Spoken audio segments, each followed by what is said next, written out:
Yo, what up? It's your boy Diesel Tyme, and welcome back to another comic book movie spoiler review. And I know I'm super late to the party, but today we're talking about Black Panther 2. You like how that rhymed? Wakanda forever! Let's get into it. So, first thing I want to say is I'm one of the people who forever have been hashtagging recast T'Challa. And I'm sticking to my guns on that statement.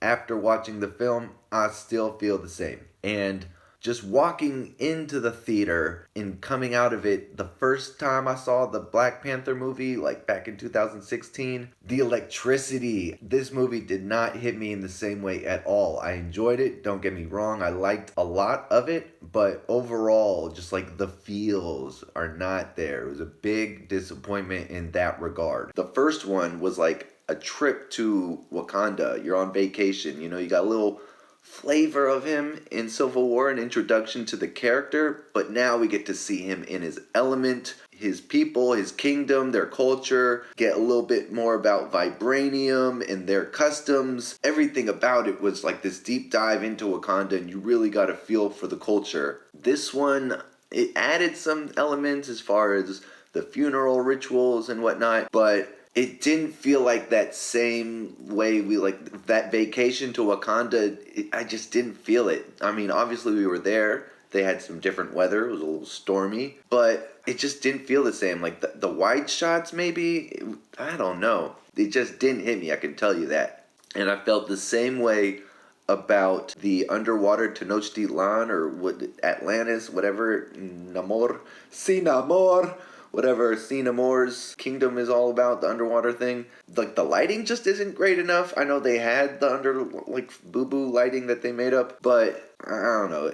You got Avatar coming up, and you made your characters blue and underwater, and they're coming out like a week later, man. Disney really did themselves a disservice by having these blue underwater Mexicans. I don't know if you've seen the Umar Johnson video, like that's what I'm quoting there. These damn underwater Mexicans, they're taking our jobs. Man, that dude had me rolling on the floor, and I really had higher expectations for these underwater Mexicans. The way he was so upset, I thought there'd be more to be upset about, and they were really kind of underwhelming to me. I like their main leader dude, Warrior, that guy, but overall I didn't feel like, as someone with Mexican heritage, I was really like looking forward to what they might bring to the table, and I didn't feel like it was all that much. And let's ring back around to Sinamor. Namor in the comics, he didn't get his name from Namor, Sinamor. He's just Namor.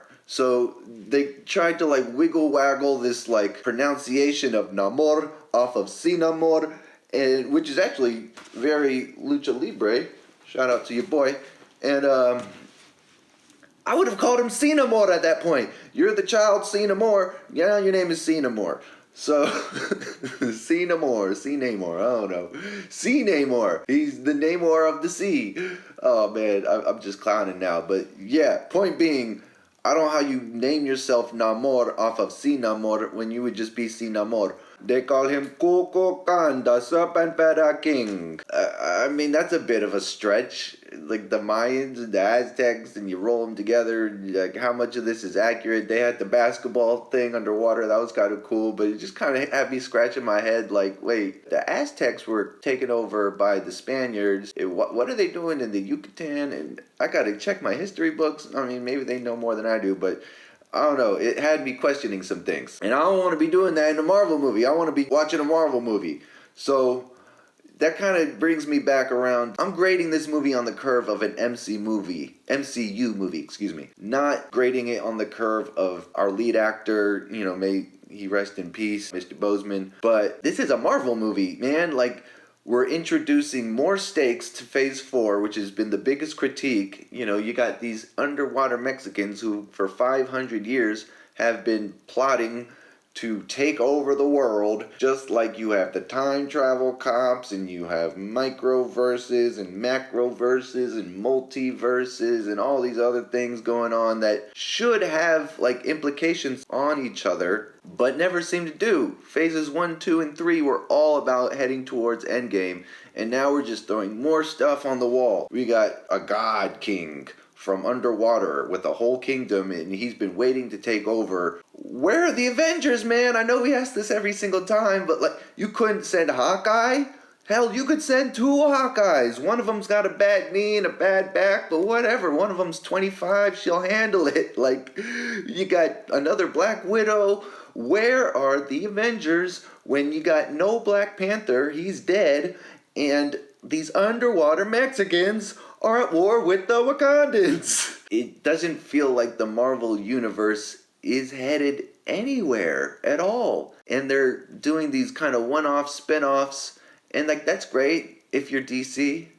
But if you're Marvel, you kind of set a certain tone. And I really kind of feel like, oh man, Mr. Boseman's gone. What are we going to do without Chadwick?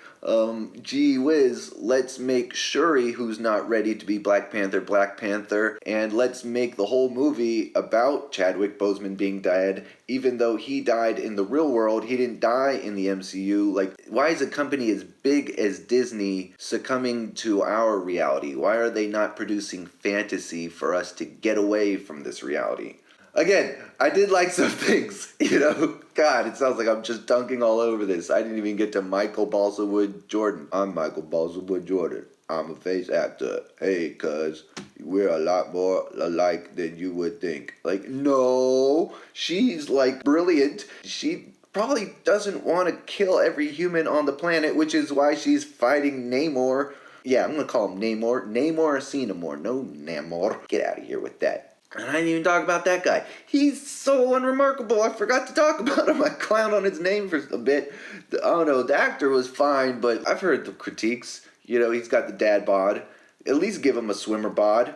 Give him some type of menace. The dude's like 5'7" and has wings on his feet. I'm like trying to hold in my laugh the whole time. I'm not particularly terrified unless, the expression on the face. Like, he's a good actor, but presentation, remember, this is a Marvel movie. What did I like about it? I really liked Winston Duke. We need more of that, Instead of botching the underwater Tenochtitlan and the blue underwater Mexicans, I would have liked to see more of the Jabari tribe and maybe give M'Baku a little bit more of a role, which I feel like he earned the first time around. And in this one, like, they gave him some serious moments. He's obviously the traditionalist, but for the most part, M'Baku was relegated to comedy relief, and I feel like they should have given him a step up instead of the demotion. And the same thing with the white CIA man. From the first Black Panther, he came in as like the dumb comedic relief, and he kind of became more competent as he became more familiar with the Wakandans. And now he's like the guy who's familiar with the Wakandans, but has still been downgraded to comedic relief, and he's being embarrassed by his ex-wife and arrested. And we could have done it without that whole bit. Like, if the US and the Avengers and none of these people are actually going to get involved, then let's keep these secret countries. The Wakandans are super secretive. The Atlanteans are super secretive. Let's just keep this doofus out of the movie. It's already 2:45. Man, at the end, I was looking at my watch like, when is this going to end? When he killed the mom and was like, I'll be back in a week. A week? You've been waiting 500 years. You're going to be back in a week. Just kill her. She's right there. Just kill her and be done with it. You can move on to the next country. Why do you care about Wakanda so much? You've been planning to take over the world for 500 freaking years. Whew. Winston Duke. Anyways, I'll probably see this movie again on Disney Plus when it comes out. I'll drop my expectations way lower. It was just the Umar Johnson video, man. He was complaining about these damn underwater Mexicans, and I thought they would kick more butt. That's all I wanted. Anyways, I've been your boy, Diesel Tyme. I'm going to stop ragging on this movie. I did enjoy it, but man, those were the parts I didn't like, I guess. Like and subscribe. Tell me what you like, please. Tell me. So when I go back, I have something to look forward to. Peace.